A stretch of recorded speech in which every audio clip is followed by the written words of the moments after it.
एक समय श्री सूत जी ने अपने गुरु श्री व्यास जी से कहा है, आदरणीय गुरुदेव, कृपा करके आप मुझसे माघ मास का महात्म्य कहिए, क्योंकि मैं आपका शिष्य हूँ। व्यास जी कहने लगे कि रघुवंश के राजा दिलीप एक समय यज्ञ के स्नान के पश्चात सुंदर वस्त्र पहनकर शिकार की सामग्री से युक्त कवच और शोभायमान आभूषण पहने हुए अपने सिपाहियों से घिरे हुए जंगल में शिकार खेलने के लिए अपने नगर से बाहर निकले।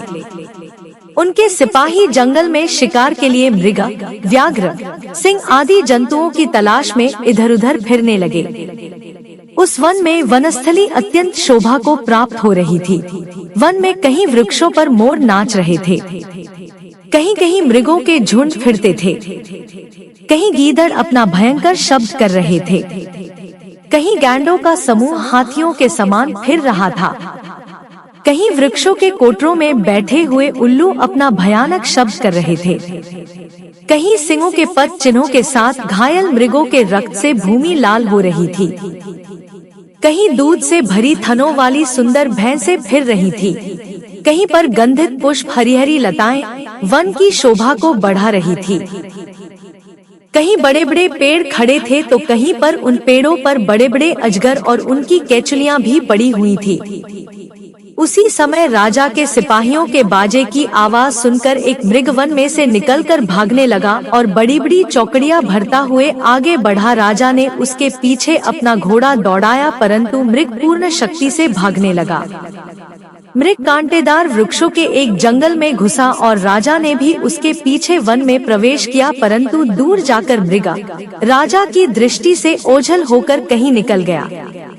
राजा निर्जन वन में अपने सैनिकों सहित प्यास के मारे अति दुखी हो गया।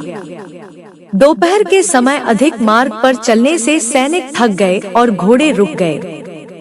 कुछ थोड़ी देर बाद राजा ने एक बड़ा भारी सुंदर सरोवर देखा, जिसके किनारों पर घने वृक्ष थे। इसका जल सज्जनों के हृदय के समान पवित्र था। सरोवर का जल लहरों से बड़ा सुंदर लगता था। जल में अनेक प्रकार के जल जंतु, मछलियां आदि स्वच्छंदता से इधर उधर फिर रही थी। दुष्टों के समान निर्दयी चित्त वाले मगरमच्छ भी थे। किसी किसी जगह लोभी के घर के समान सिमाल भी पड़ी हुई थी। जैसे विपत्ति में पड़े हुए लोगों के दुखों को हरने वाले दानी पुरुष के समान यह सरोवर अपने जल से सबको सुखी करता था, जैसे मेघ चालक के दुहक को हरता है। इस सरोवर को देखकर राजा की थकावट दूर हो गई। रात्रि को राजा ने वहीं विश्राम किया और सैनिक पहरा देने लगे और चारों तरफ फैल गए। रात के अंतिम समय में शुक्रों के एक झुंड ने आकर अंतिम समय में पानी पिया और कमल के झुंड के पास आया। तब शिकारियों ने सावधान होकर शुक्रों पर आक्रमण किया और उनको मारकर पृथ्वी पर गिरा दिया।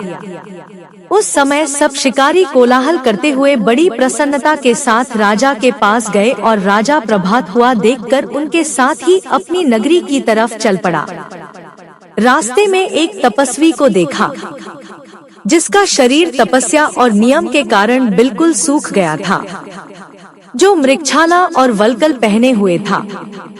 राजा ने ऐसे घोर तपस्वी को देखकर बड़े आश्चर्य से उसको प्रणाम किया और हाथ जोड़कर खड़ा हो गया।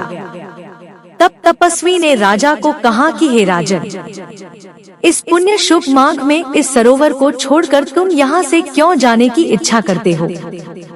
तब राजा कहने लगा कि महात्मन, मैं तो माघ मास में स्नान के फल को कुछ भी नहीं जानता। कृपा करके आप विस्तार पूर्वक मुझको बतलाइए।